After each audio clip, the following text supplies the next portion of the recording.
we can really get in there. And Tim and I have not completely finished the plan yet, but we're close. So if we were to look at days, we're probably looking at about a 3-week period of heavily staffed operation, but we're really probably realistically looking at several months so that we can fit in the various areas that need to be done without interfering with program. Would you start with the interior first? No, probably start with the exterior first. Is that because it's easier to get to the? Well, because I would prioritize so the kid's standpoint. we want to try to get the outside done because we're coming into the wet season and we're going to lose potentially months. So the sooner we can get to the outside, the better. But the contractors that every one of them that were on the job walk, they all ask those types of questions. You know, we work on the inside and outside, so they're prepared to work on both. And in fact, most painting contracting companies have guys that specialize in the exteriors, guys that specialize in the interior and stuff like that. So there'll most likely be multiple crews, and we'll be the driving force in that. You know, when we award and we have the startup meetings with the contractor, we'll drive that narrative and the schedule.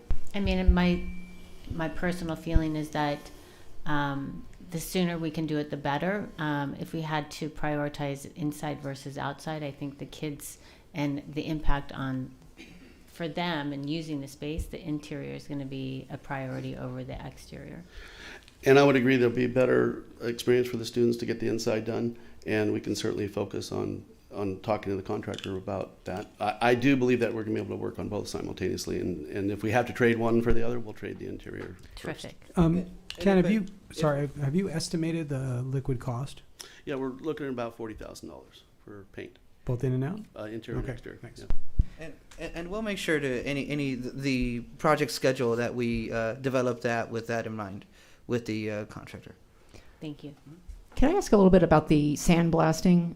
What is the implication of that? How long does that take? And is it the entire surface of the Conheim? No, there's 3 elevations. The north, east, and west sides do not need to be handled. If we did blasting, it would be selective areas on the south elevation only. Time frame, probably just looking at several days. It's a very quick process. They set up, protect everything, get in and out, clean up, and they're gone. And what measures are taken so that kids don't have like dust in their contact lenses and? You have to protect it. We'll most likely end up having to put up scaffolding. Now, I don't think we're going to necessarily have to sandblast. I brought that up as a possibility. Right now, it's not in the scope for the specifications. We are of the belief that we can scrape off the loose paint. And that would be my wish, because there are also a lot of kids running around there and the community, and Absolutely. The noise and effects of sandblasting it's are a very considerable. messy process. It is considerable. I've had a lot of experience with it, so it is doable. I've done it to a lot of schools, and but it is a challenge, and you have to go for extraordinary precautions. Sorry, Ken, why are you saying that it would only be the south elevation that you would need to do Because that's the only elevation that's peeling substantially. So we haven't lost, and this is one of the benefits of actually keeping up on paint jobs. So when we lose the paint job and it actually starts to fail, that's when we really have to remove it down to the substrate. So the other 3 elevations aren't experiencing the same thing. And traditionally, south side elevations of all buildings, because that's really where the sun hits, from sunrise to sunset. South elevations are always the toughest, and you'll see that on all types of buildings, especially darker colors and things like that. Got it. Thanks. Did you want to continue? Yeah, so I'll just go down the list real quickly. On this list of projects and pricing, the hazardous material evaluation, before we disturb any materials, even if we know what it is on buildings of this vintage, it's the appropriate thing to do to go and test the various surfaces to make sure that we're not getting into any kind of lead or asbestos release. We often run into those types of things, but we have practices that we engage so that we mitigate any hazards along the way. But in order to cover ourselves, not only do the right thing and make sure we're doing it right, but to also cover for liabilities, we must examine and understand exactly what the surface is before we touch it with sandpaper or disturb it. So we'll have some hazardous material testing. Once we get that testing, that'll be added to our HERA package for our schools that we have, so that we know what we did, and so if we ever do it in the future, we can reference that without having to make that expenditure again. But that will give us a report that will indicate whether there's lead and or asbestos or other hazardous materials that we need to deal with or mitigate. I don't suspect there is. There may be some lead issues underneath, but when we encapsulate, we don't have to worry about mitigating that unless. So this is a actual cost that's part of our painting and the work that's going to be doing. It's not a separate cost. A separate cost, but a mandatory cost. It is a mandatory cost. It's not a contingency that you may not want to do. Which one? Sorry. Number one. The material evaluation. The first yeah. one. the hazardous material evaluation. The second item down is our disposal of materials. An example is the one room that we were in where we saw the equipment there. There's a lot of obsolete, old, unused items that need to be disposed of. That's part of our pest management process as well. So again, we've been working with Tim to establish what things are not used anymore. There may be some things that we have to come to the board and say, we need to obsolete these things, but I've had to put a budget in there to make sure that we have finances to be able to dispose of the stored items that we no longer want to clean the area up. The next item down is a new industrial washer and dryer. We saw that, so we, depending on what's going to be in a potential future location, or Tim had mentioned a couple of different options as far as outsourcing it, so we may or may not need to purchase that. So I'll speak with Tim a little bit further to see if that's something that he wants to look at a competitive cost as far as outsourcing the uniform work that we do instead of doing that in-house. So that's an option there. Miscellaneous door and hardware replacement, there's about there's 4 sets of double doors that are compromised in the Conheim. One in particular is on the balcony area of the west elevation off of Moreno, that they're not salvageable doors. They've reached the end of useful life. The hardware's broken. We need to change it. There's 4 sets left on the building that are like that. So that's what that budget is for. Flooring improvements. Those are miscellaneous types of floors. We've got about 55,000 square feet under roof, and there's about 5 or 6 different types of floors. So that number there is a cumulative number if we were to treat all the floors with the various options that are available to us. That's a fairly high number. I wanted to make sure we didn't fall short in case we did go ahead and go with the floors, but that would be able to resurface and or redo any and all types of floors, whether it's carpet, epoxy, the cementitious material, etc., throughout the building, both upstairs and downstairs. The next item is our mechanical systems. I didn't get into the specifications, details of the actual types of units and tonnages, etc., but we do have 3 boilers and 2 air handlers that need considerable work. A couple of the boilers actually need replacement, and the air handlers just need a basic, like a rebuild. So, it's going to be a considerable amount of money to get those up and running and the 1 unit replaced. The next item down is the 8 heating coil replacements. If you look up in the basketball courts upstairs, on each corner of the building is a heater-like unit. Those are the heating coils that the boiler actually services, and that's where the heat comes out into the gymnasiums. All 8 of those, there's 4 in each one of them, all 8 are shot, they're gone. End of useful life, they need to be replaced. And the final thing we have is shower stall rehabilitation. There's a considerable amount of shower stalls where doors are dysfunctional, off hinges, or broken in one way or another. We replaced some over the last couple of years that were really bad, and what we're using is more of a bathroom partition material versus the glass, because the glass gets broken, vandalized, and scratched, etc. And we use this plasticized material, which is a lot tougher and stronger if we were to go ahead and do those replacements. So that's what that shower stall line item is about. Where in this budget is the cost to replace all the broken lights? That's a maintenance issue that we're just going to absorb in our maintenance department. So that's in your deferred maintenance budget? I don't have that in the deferred maintenance plan. We change lighting and take care of bulbs and ballast and lenses and things through our regular maintenance operation. And the cleaning of those as well? Cleaning, if they need to be cleaned, we'll clean them. If they need to be replaced, we'll replace them. It's a relatively inexpensive thing that's pretty sustainable within our maintenance budget that we have.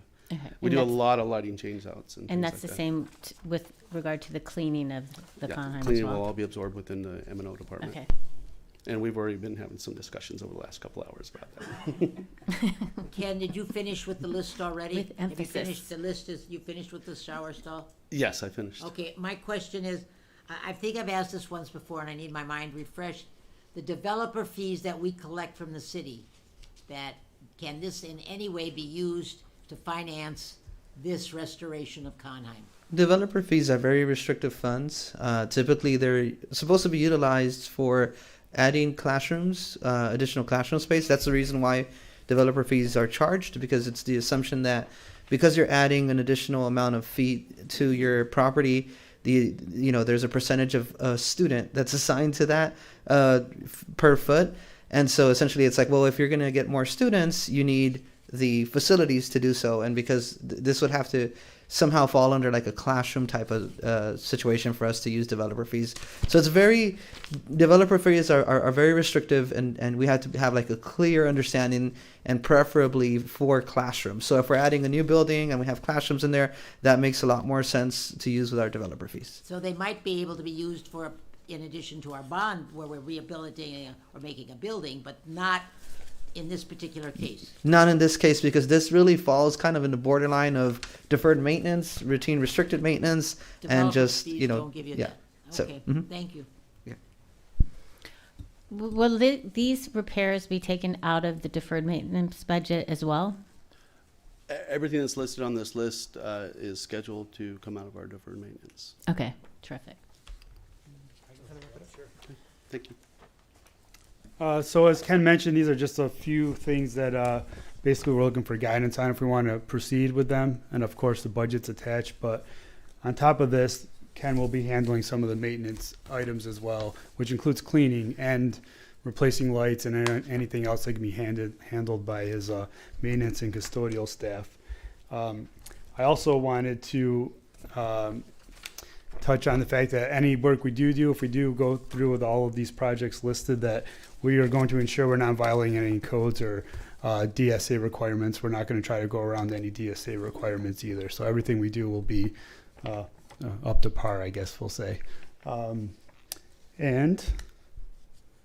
we're going to work with architects if we need to on the major equipment that we'll be replacing. And as Ken already mentioned, so a lot of this work was coordinated through Ken, so I can't take any credit for it. But he's going to coordinate the schedule, especially for the painting on doing the interior and exterior, and making sure we're not being too obtrusive on the staff and kids that are using the building. When will we see a schedule? So once we get approval for accepting, so for instance, the big one here is the painting project. Once if we get approval of accepting these bids, so we went out to bid, we did that process. Now it's at the point where we would have to accept, and we have our lowest responsive bidder. We've did all of that correctly. So now it would just be if we're okay with moving forward, we'd bring that to the board, and then from there we develop that schedule as well. So do we need to give direction for moving forward with that? Well, I mean, if In terms of the paint, that is, since you've already done the RFP and we've yes, seen yeah. the So what pricing? we would typically do is at our next board meeting, we would bring that item for approval, and if it's approved, then we would proceed. We just wanted to make sure we did this study session so that the board's aware of why, the painting and other things that might be associated. So, like for example, yeah, we do painting, but we might have to do hazardous material evaluations, and we might have to do other things in that project. And so we just wanted to bring that to the board's attention and see if this is something that, especially given that this is temporary, right? So like we want to make sure we follow through on something that makes sense and it's not too costly, but at the same time that takes care of the immediate needs.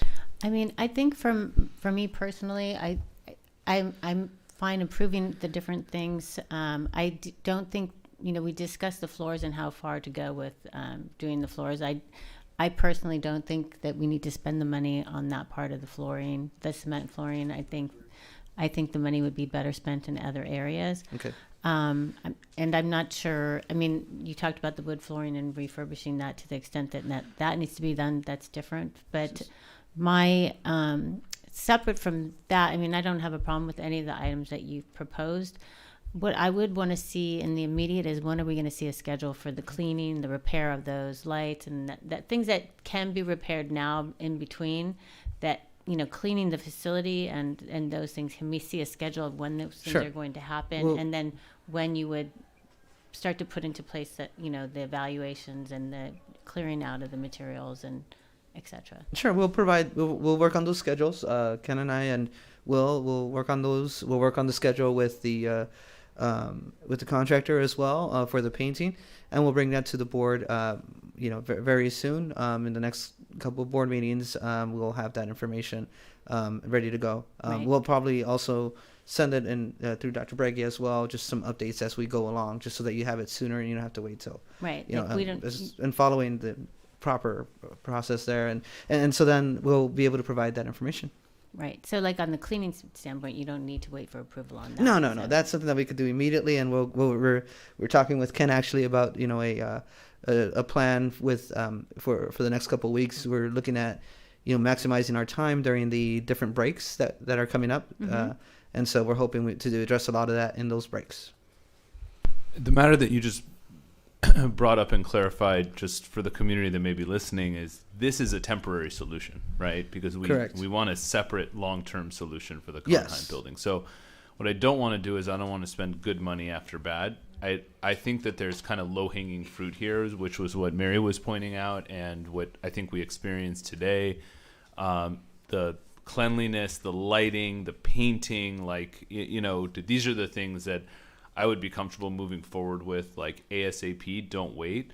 I would put, but personally, I would put some of the mechanical things that we've talked about, like the boilers and heating coils and shower stalls. Like, I want to better understand what our timing might look like for actually having that long-term solution, and whether that's stuff that we want to invest in or not. I would want to, hear from the rest of the board on what they think. But I mean, my guidance would be, first scope that I would move forward with immediately is that painting, the disposal of the equipment, any of the hazardous materials that come off of that. Those are the things I would move forward with now. I think with the washer, dryer, any of the other machinery. I mean the locker shower stalls where Yeah, the doors are washer, missing. shower stalls. I would want to wait and have a further discussion on those. That Okay. would be me. Thank you. As far as the funny, Gabe, you said you want to hear what the other board members think. The building is slated for demolition. So as far as the long-term solution, that's the long-term solution, is to not be. I concur with my colleagues. The painting and any associated costs with that should happen immediately. These are things, and we had talked about it on the walkthrough. What affects students, right? What are the aesthetics that affect students? What makes their experience better? Those are the things. The one concern that came up was the heat for the building, the boilers. That could be a discussion that soon follows as the temperature is changing, and we might need to address that sooner than later. We certainly don't want anybody to be uncomfortably cold in the building. I don't believe that building even had air conditioning, right? It only had heat, right? No. So I was in the pool. What did I care? Right. And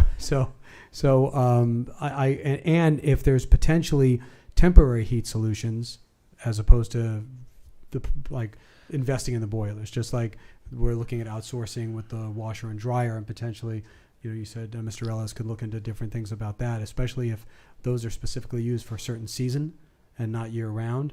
I think that's definitely a conversation that needs to happen. No, to be clear though, those heating coils haven't worked for many years, right? Very, very on and off. For how long it have was- they not worked? I don't remember the gym ever being comfortable. I remember doing but about how long have they 5:30 not in the worked? morning of a Freezing. basketball practice and it being cold. So Yeah. I don't. Right. So if they haven't functioned for 3.5 years, I don't see why we would need Yeah. to correct that now, when hopefully the building's not going to be there for 3 years. Right, and one of the things I mentioned to one of my colleagues earlier is I think the painting is important, because when you look especially at the south side of that building and you know that that's your backdrop for your sporting events, that's your backdrop for graduation, that's important. That affects all of us, the community and everything. So and you guys did such an amazing job with the bidding process on this, confusing as it may be, but you still did an amazing job. So yes, I fully would support moving forward as quickly as possible with the painting project. Great. Right. Thank you. And the cleaning and lights, right, The Mary? cleaning, the Cleaning and lights, the lights, paint, the And- doors that and- are missing. Can I also So that it's add, not in just so we're disrepair. clear, the disposal of All the any garbage. equipment Yeah. that's just sitting around that we got to get Yeah, rid of? that I would, kind of I goes would under cleaning include that in to the me, scope. yeah. Okay. Right. I mean, ideally, Just we're to going be to clear. walk in and see it's refreshed, it's clean. Anything that's broken and doesn't work has been fixed. That's something that's an item that is usable right now, such as the light fixtures. But if it's a broken frame on a wall that has no glass and a broken bulletin board behind it, I would take that down. I just think we want to have it to be cleaned up and painted and fresh. But if the boiler hasn't worked for 3.5 years at this point, I think that we're better off investing that money in the future project. But and especially if we can expedite this, because Yes. to be quite frank, I was pretty shocked. Yes, so we will work on that, and in fact, we'll provide another update at our next facilities update, so that you love have it. another update of what's going on. Thank One you. more comment about the getting rid of the equipment that doesn't work. That's going to cost. Is there not somebody that will pick it up and take it and actually use the metal and so on? So we are actually getting something that might be a Scrap metal, folks. Go ahead. You go ahead. Our mixed metal scrap prices are so low that you really need to have someone come in and just pay them service and they take it and dump it. There's not any equipment in there that we would obsolete that someone else would repurpose and be able to use. And as far as the scrap value, there's more labor to pull pads and things off to try to expose that metal and take it to a recycler than there is the money in the actual products. There's no value, there's no copper, there's no there's way no that good we metals. can realize anything back from it, even from scrap. No. You're going to spend more on labor to try to get it to the condition where you can scrap it, including the transportation of it and the handling of it. It's very expensive. Unless you're dealing with copper and things like that, which are very valuable, or aluminum, but none of that equipment. It's all mixed metal. It's painted. It's mixed with pads and cables and all kinds of other things that make it so doesn't have scrap value. The other point that I would Net scrap value. that I would reiterate, going back to the cleaning part, is to have Conheim on a regular cleaning schedule, so that once it is clean, that it maintains being clean. So before we even have our next update, the Conheim will be properly cleaned, and we've already spent a couple hours since we walked on having a discussion with the staff, making a plan, and you'll see it before you have a report. It'll be clean, and the lights will So be great changed. to hear. Thank So, you very much, thank and you. thanks for setting that up today. Appreciate it. Thank you. Thank you all so much. Any other questions? And just with lights working, all the same color in a room. Yes. Would be great. And clean. Sorry. Yes, definitely. Throw that. Okay. Thank you so much. Okay. Thank you. Thank you very much. All right, Dr. Brady. Thank you. So our next item is an item that we're looking for some direction from the board. It is exciting to be where we are today. We have a program that has been in development for quite some time that we're excited to be able to share with you. There are a lot of people that have put in their time and resources to our program. And this evening, we'd like for you to listen to the presentation to learn more about our BulldogAid Center. Again, excited to be part of something that's going to be really great in our school district. And again, as we talk about excellence, providing the type of resources and support. What would an excellent school district do? Well, they would absolutely start this in their middle school, and we're very excited about that. So at the end of the presentation, we'll have some time for some questions, and then we would like to get some direction from the board on which way to go as far as the type of space that we need for our BulldogAid Center. And I'll turn it over to Dr. Scahn, principal at Beverly Vista Middle School.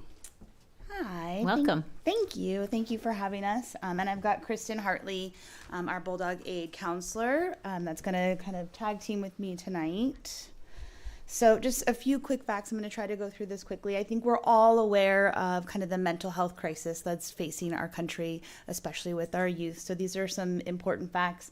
The American Psychological Association has identified that there's been a huge increase in emergency room visits for mental health reasons. The California Department of Education has also noticed a drastic increase in mental health referrals, and that is something that we're seeing at Beverly Vista as well. So our counselors and our school psychologists have reported this increase in crisis response compared to our pre-pandemic levels, and I think every school is facing that these days. This year, our counselors have responded to an average of one crisis every other day. And these crisis response includes topics like suicide and self-harm assessments, student hospitalization as a result of mental health, a call to Department of Family Services, or just other mental health concerns. So we have students with panic attacks or emotional dysregulation, just various across the board. And on average, a low risk assessment takes about 2 hours for our counselors to do, and that's a low risk. And it increases as the level of risk increases and how long it takes for our counselors to go through that. As of our school day 50 this year, we've had 36 Maple Center referrals, and that compares to last year. For a total of last year, we had 33 Maple Center referrals. Our Maple Center interns have 5 more slots on their caseload right now, and that's it. And then once these slots are filled, they're placed on a waiting list. Last year, we had 12 students at the end of the year that were on a waiting list when school let out for the summer. And then the director of Maple Center, who we're very thankful for that partnership and that relationship, she shared with me that of the students that they served last year, that BVMS students were the highest risk and concern for them. And so we feel as a site, this is why it's imperative for us to move forward with this vision of a BulldogAid Center and to provide this safe for students to receive we want to be proactive and support our students.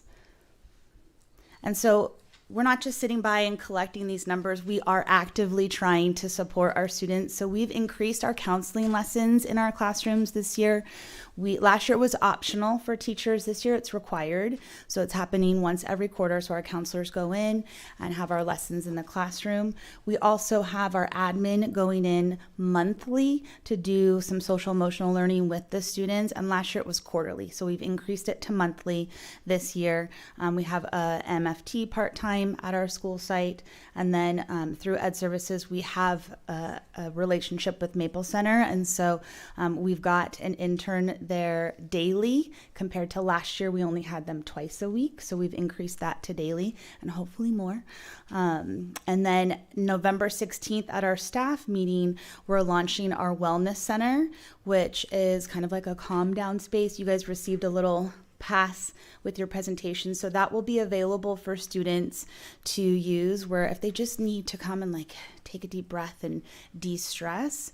Kristen's worked with creating that space for us, and our PTA generously donated $20,000 to help support that space with the furniture and the coloring books and the things to help that. So we are actively trying to support our kids in this realm. But you can see, so these are photos of our current space. So the bottom right-hand corner, this is up in the library, and that is our wellness space, our calm down space, where kids are going to be able to go to when we launch this on the 16th with our staff and kind of explain the process, how it works. And then the photos on the left is our old orchestra room, and right now we can have one Maple Center counselor in there with a student at a time. And you can see it's not necessarily a conducive space for a therapeutic setting, but it's what we have, and we're making it work. And, we're fortunate that we can utilize this space this year. So we do have that Maple Center there every day as opposed to twice a week last year. So we, of course, wanting to be excellent, we have a big vision of what we would like for it to do. And a huge part of that vision is our counselor. And I do thank you guys for having the support of giving us the 4th counselor to oversee this vision and this process. So I thank you that we have this person, that we have Kristen, who is helping to build this for the middle school. So I'm going to let her kind of share where we want to take it and where our next steps are. Good evening. So I'm going to be going over some of our goals. So one of our main goals is to just extend the continuum of mental health care from the middle school to the high school. High school has Norman Aid. We want BulldogAid, and it'll be a continuum of mental health care from 6 to 12. So the way that we're going to do this is by creating a dedicated space that we can utilize to support students' mental health and wellness. This space will provide individual rooms for offices, if you will, to allow kids to receive individual counseling, either from a Maple Center, from an MFT, from a social worker. It'll also provide us a larger space to be able to do things like group counseling, mindfulness and meditation activities. It's also going to be able to allow the BulldogAid counselor to kind of sort of oversee and facilitate this wellness center from one centralized space. We're also hoping to just kind of increase the school-wide messaging around mental health and just get students to be more comfortable seeking support. We also want to develop a Bulldog Monthly Aid program that is similar to the Norman Aid Wellness Monthly program that highlights teen issues, provides targeted resources, and then we want to kind of create a pathway for the peer tutoring program. Norman Aid Wellness Center utilizes peer tutors, and we want to be able to extend that opportunity to the middle school students and then allow it to kind of be a pathway should they want to continue the peer tutoring program at the high school. So now the ask, what is it that we need in order to kind of make all of these goals a reality? Right now, our physical space kind of limits our ability to achieve those goals because as you saw in B109 and as Kelly stated earlier, we can only have one Maple Center in that room at a time. There's no privacy, so there's no the ability to maintain confidentiality if there's more than one counselor and one student receiving counseling. And then the community calm down space is in a completely different building than the counseling space, so it doesn't really allow for a centralized space. So what we really need is a centralized designated wellness space that we can use to kind of have a more proactive approach to mental health. We are really looking to create a cultural shift, especially in the realm of mental health, from being stigmatized to being something safe to seek out. And so what we need is a space to be able to do that. We need a facility that can allow us individual offices for our Maple Center counselors, our MFTs, and our social workers to work privately and confidentially with students. We need a larger group space that will allow us to run counseling groups, that will allow us to kind of bring students in to be able to do guided meditations and yoga. And then we need a group room, or not a group room, I'm sorry, just a community calm down space similar to the one that we're trying to develop in the library classroom. So a space where kids can come, take a 10-minute break, use some de-stress tools. So those are our kind of three main elements. And lastly from me, I know a lot of you may have already seen the Norman Aid Wellness Center, but this is kind of the foundation of our vision. We are really tailoring our BulldogAid Wellness Center to mirror what Allie has done at Norman Aid. And so these pictures are just to show you that she has her kind of community calm down space right in the center of her wellness center, and it's surrounded by these individual offices. And these offices are, some of them are small, some of them are larger, so it really does give her everything that she needs to run a larger group or have an individual therapy session. And so this is just to give you guys a visual of kind of what we're piggybacking off of. That's it for me. So I'm going to bring up Will and Raphael to go over the facilities. And thanks again. You know, we recognize definitely this need and the importance of this space and its necessity. And so we looked at different options. I'm appreciative of Mr. Seaman, Dr. Scone, and just Will. We all went out, we toured the site along with Ken, and we looked for alternatives and what can we do. And so we had essentially three options that we'd like to present to you today. We'd like for some direction. Will be going over these options, but essentially option one would be to remodel an existing music room. You can see that the estimates there are about $1.3 to $1.7 million to do that. Option two would be just a new portable building, just not really modified, but just a portable. That would be somewhere around $175,000. It would take about 32 weeks to complete. And then option three is a customized modular building. That's actually the one we would all recommend, but we would like for some direction there. Essentially, it's about $300,000, and it would take 34 to 40 weeks. The sooner we do this, the better, in the sense of us being able to go out to bid and do what we need to do to procure the items, and hopefully get some things done. Maybe during the summer. It's just something that we want to make sure we do as quickly as we can so we could get the ball rolling. We'll go ahead and follow the next ones. As Raphael mentioned, the remodeling the existing music room, it is an option. It will be the most costly option, and it will take the most time. So the idea is that we use this music room, which is in Building B currently. We would take the space that they have there now, and because it's such a large space, we would basically create a counseling area that's about 1,800 square feet, and then use the additional space that's there as storage, or create a storage room. And within this space, we would plan to have 3 offices and the open spaces that you mentioned previously. It's just the most costly method that we could come up with. And this is what the room looks like now. So just to show you how much work is involved, we would have to basically take down the entire ceiling, because once we start putting walls up in the ceiling grid, we would basically need to take down the whole ceiling, and that includes all the lighting and the acoustical features that are in that room currently.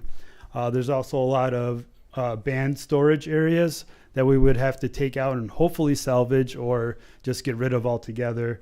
And then there's all the other ancillary work that's included, which is HVAC upgrades, lighting, flooring, paint, and fire alarm. So it's pretty costly and a very intrusive project as well. So there'd be, most of this construction would happen while the children are present, so it'll be very intrusive and probably not a recommended option at this time. Can you but explain that one more time? Why Sure. why would the ceiling have to be removed?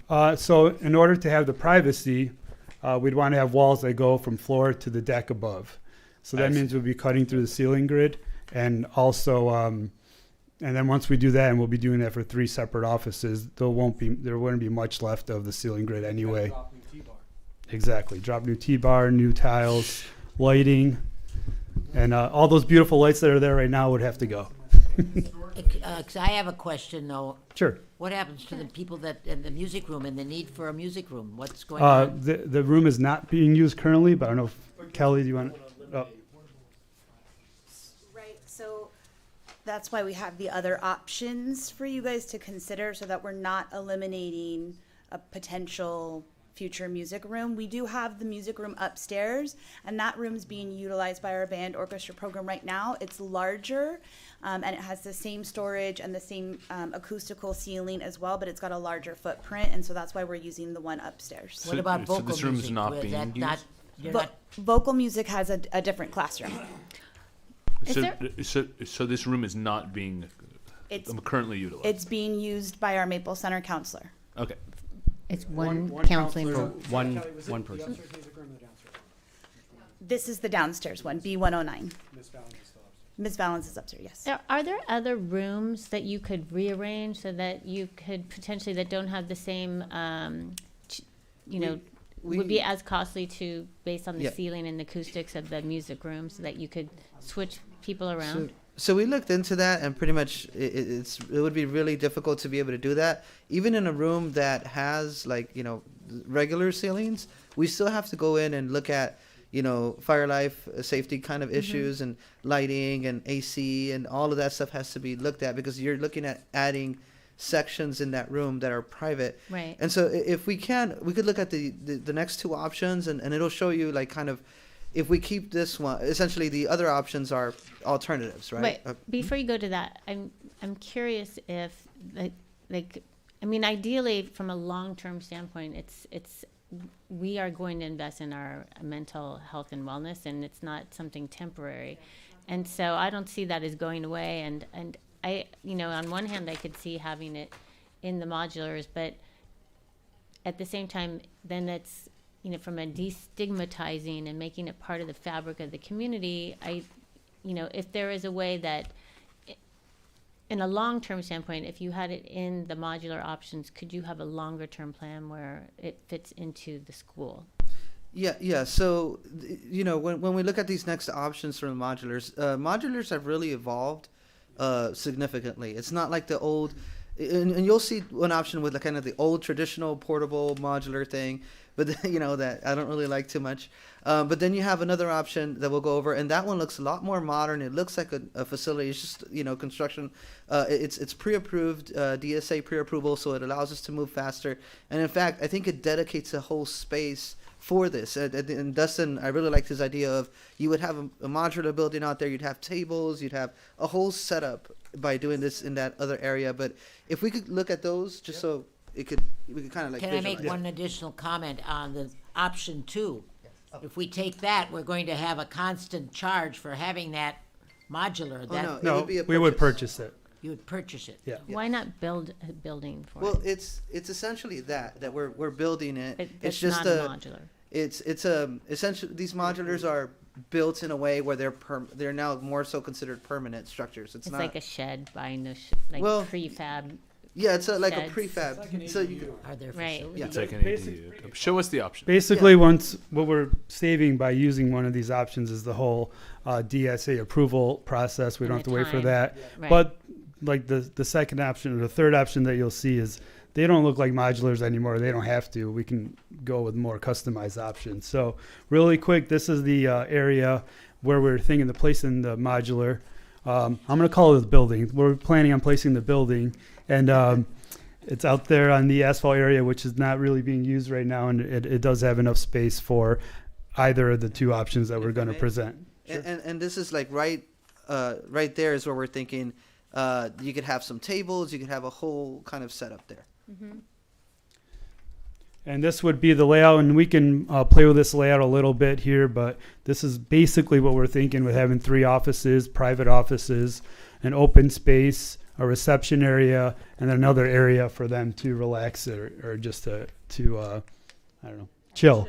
Yes. But this layout is flexible. So here are I think the portables that you're thinking of, and this is our option 2, but it's not our favorite. It's not our favorite option. Okay. Well, and by the way, that's my office on the bottom right there. So I don't know. I just want you to see where we're at. So I'll just say we're throwing this option out the window, maybe. And then this is the building that we're proposing. That we'd all prefer. And on the top left is a customized or more customized version where there's no ramp. It sits flush with the asphalt in this case. You can walk right up to the door. They have all these architectural features, several color options on the exterior. You can see they have those louvered kind of shades over the doors and windows. And we can make the color match any color scheme we decide to go with. Which of these looks best with the buildings that are there, so that it looks like it's an adjunct? Yes.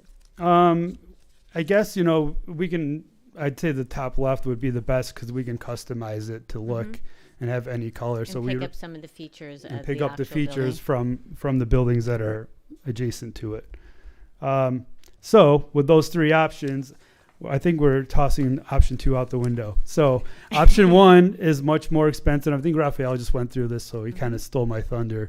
But these are the 3 options. We'll say these are the 2 options, option 1 and option 2. And the difference is cost, obviously, and then the timeline. And I think we can make this customized modular look really nice, and it'll fit right into the landscape. I have a question about the counselors. So I'm a little confused in terms of currently how many like MFTs do we have dedicated to just BVMS? Well, none technically. We've got a part-time one, and they service our CEC students, and then they have about 4.5 hours on their caseload to see gen ed students. Okay. Are you looking for direction on this tonight? Okay. Yes, we'd like to get some direction on which one to go with so that Okay. we could start the process of either one. The sooner we start it, the more realistic a summer, to just set expectation. It's not, they can't just drop this there. We used to have to go through a process. Yeah, I support the third or now second option for the customized modular. The timeline and the cost is obviously helps out, and this thing could possibly be planted before school starts next year, which would be wonderful to open school with that in mind. The other thing is, we constantly talk about increasing our enrollment in the district and battling the declining enrollment and this wonderful middle school that we have now. And I don't know if I want to take up inside dedicated classroom space that may be desperately needed in the future. Better to have that in our pocket. So I support having a separated, not separated, but this modular wellness center. I like the fact that it does have an outdoor patio component to it. We would not be able to achieve that if you put it inside. So I like that too. yeah, so that's my direction. I mean, from a timing standpoint, I was so hoping that this was going to be open this year. So I really do completely support the fact that we have a mental health and wellness need, and I think this is so important in the middle school. I think that Allie Norman's program with Norman Aid is so fantastic, and I really want to see that extended into the middle school. I can't support that enough, and so for me, the sooner we can do it, the better. And I do worry about having the space inside. I mean, in terms of growing, because I think that that's always a nagging thing that I keep hearing and worry about, that we're going to outgrow the middle school. So, anyone for any comments? Okay, President, I wrote my notes, I dropped them. What is actually in that spot? Isn't there a tent there right now that you had? Where was a tent there, I thought? No, there's nothing there now. It's absolutely clear now, right? Yeah, Yes. we actually used it for some of our COVID-19 protocols, and it's weird how it worked out, that this is kind of a dead area of the building. There are no students that wander back there. There's no supervision there. It's kind of like the perfect world came together as far as a location. I realized that I was, there's no question in my mind that we make a great big case for having the Bulldog Aid Center. There's no question in my mind that we have to do it. I've always been an advocate of not getting rid of, the music room. To me, hopefully someday we will have students, and we will have enough students, and then where are we going to go with the music program if we have to have another orchestra, another music? I would hate to see that, as I agree with Noah on that particular item. And so I just want to make sure that are we able to budget this and do this within our means right now? This is the question. I have no question that I prefer option 3. I'm concerned where the money is going to come from. So there's different options that we're looking at right now. Now that we know that it's option 3, we could look at the potential of, do we use bond funds? Can we use developer fees? Might be something that we could look into here. Yeah. Oh, now we can look but into developer fees, all Yes, of us. because it's an additional Expansion. space. an I have expansion. another suggestion. Possibly somebody in the community would like to have a name change on that. And we might be able to finance that with somebody who'd like their name on that The building. Gabriel Halimi Mental Health Center. Very nice of you, sir. What I was gonna say, I think it's a great idea, and I think instead of the Bulldog Aid is the program that we're running, 100%. But someone might love, I agree, the X name of a wellness center, like Yes. that's a very powerful Myra Lurie. naming. So Yes. I would strongly encourage us to work with BHUSD. And you might be able to get Yes. maybe 2 or 3 people to do it, so. One could do the patio, one could do the. Yeah, we would definitely look into all those options. Thank you for bringing that up, and we'll move on those simultaneously. I for have sure. one last question. So, what was the rationale to go down to part-time from a full-time? It was full-time before, and you went to part-time? That's not a question I can answer. No, so being for the MFT. Uh-huh. So Laura can answer that. First of all, they're very difficult to get. We have a difficult time. I mean, we're so fortunate that we have them now in helping us out in all of our schools. But Laura can tell you a little bit more about just the need and how difficult they are to get. Right. And how did you determine that the level of support you have? Because if you had a full-time last year. So we had three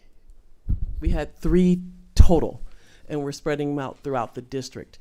So the person is there, the MFT that's servicing BV is there a couple of days a week, but we also have our CEC program, and those students have mental health services on their IEPs, and that person has to, I reduced the outside agency, saving us significant amount of money using the MFT to provide those services.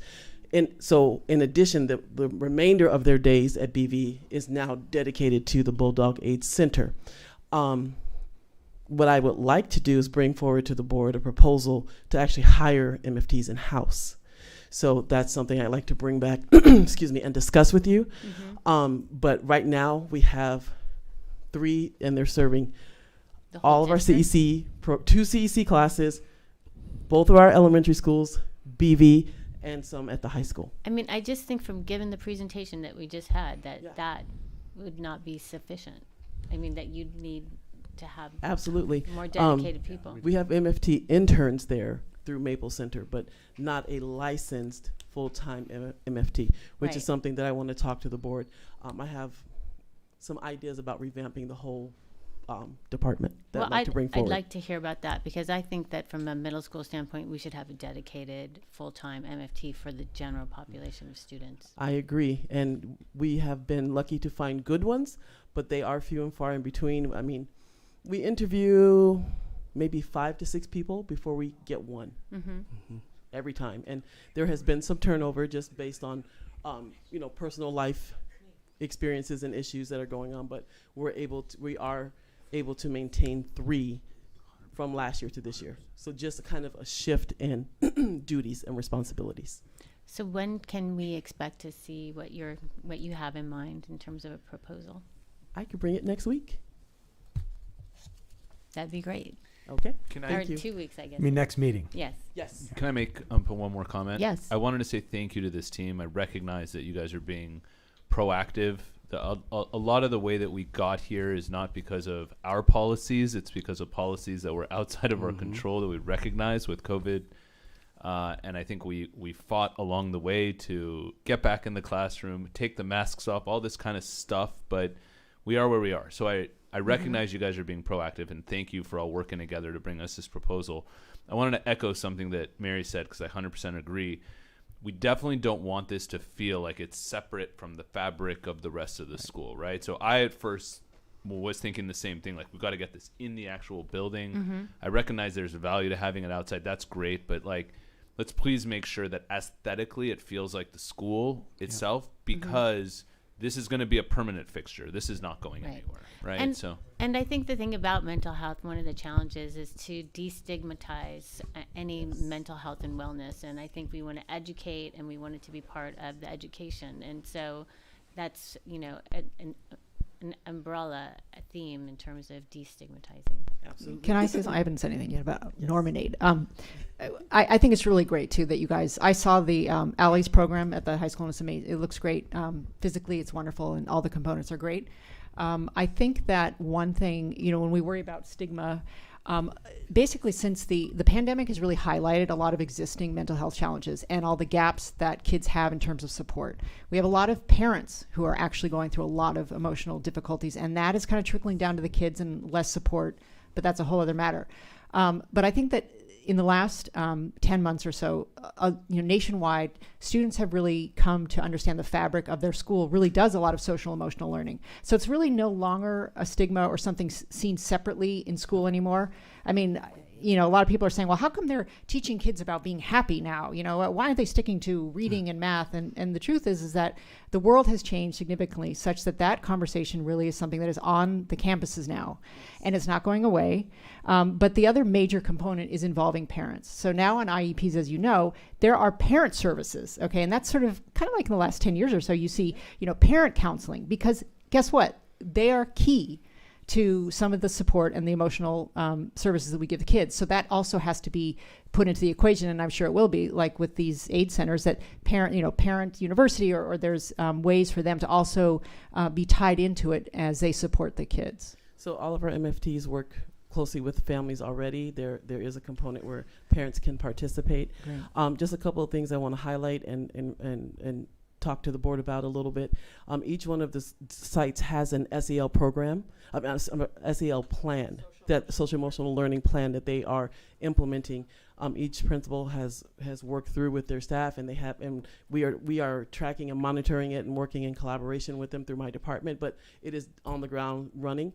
And I would also like to say thank you to the board for that opportunity to look at hiring full-time MFTs. I want to say that Dr. Scon has been asking for her own full-time MFT the whole time, and I keep saying, but I don't have anything more in my pocket to give you. I mean, I'm not hiding them, I'm not keeping them away from them, but you allowing us to look into this is phenomenal, and it's been a game changer for our kids. The numbers don't lie, what Dr. Scon showed you.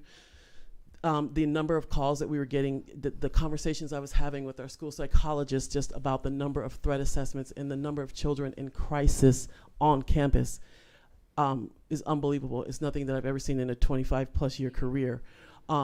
But just the influx of that and the changes that we've made together, it has reduced it, but we still have a need. So thank you for that. Right. And I want to also acknowledge PTA for their donation to this program. And I know that they've been tracking it and that's really important to them and they want to see it get implemented as well. And I appreciate that so much because it is a village and we're so lucky to have the parent participation and support and also recognizing the need. So thank you for doing all of this and for getting on this right away. Will, I know you just jumped on and you jumped right into this project with Ken and as well with Raphael. So I really appreciate it. And the sooner we can get it, the better. Yeah. So, and I just wanted to jump into that. When we talked about timing and wanting to do this right away, I assure you this team was ready to do this last year. And, you know, Mr. Seaman, and so they were really ready, but we really did put some brakes on this because we wanted to make sure that we were presenting a comprehensive program to our board that not only met the needs of our students, the type of programming and space that we need, but just that location piece and be able to provide you with some estimates so that you could make a solid decision.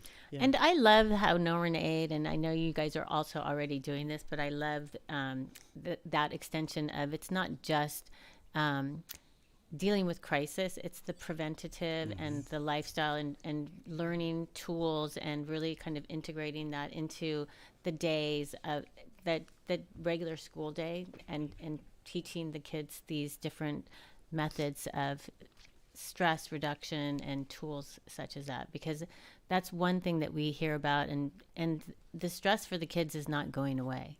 So the more tools they have, the better.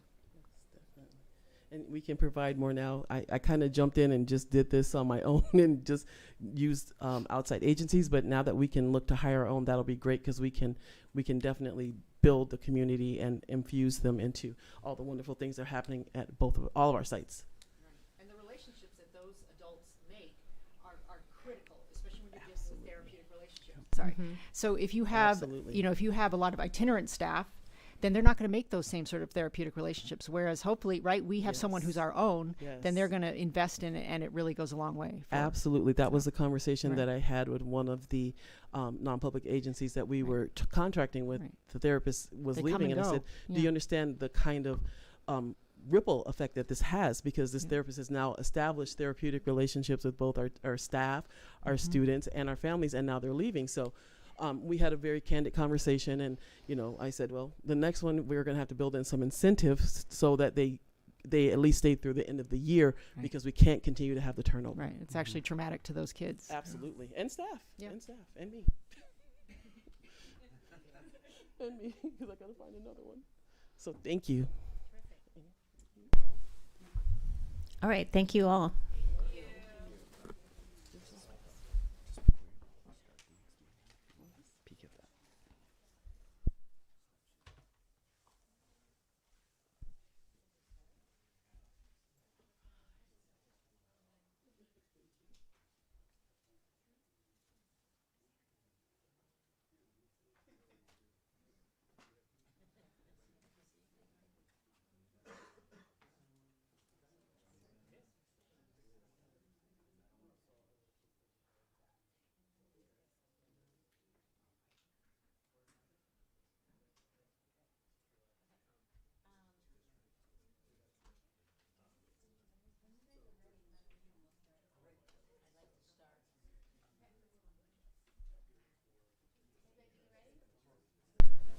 Okay, Bev, do you want to let us know when you guys are ready?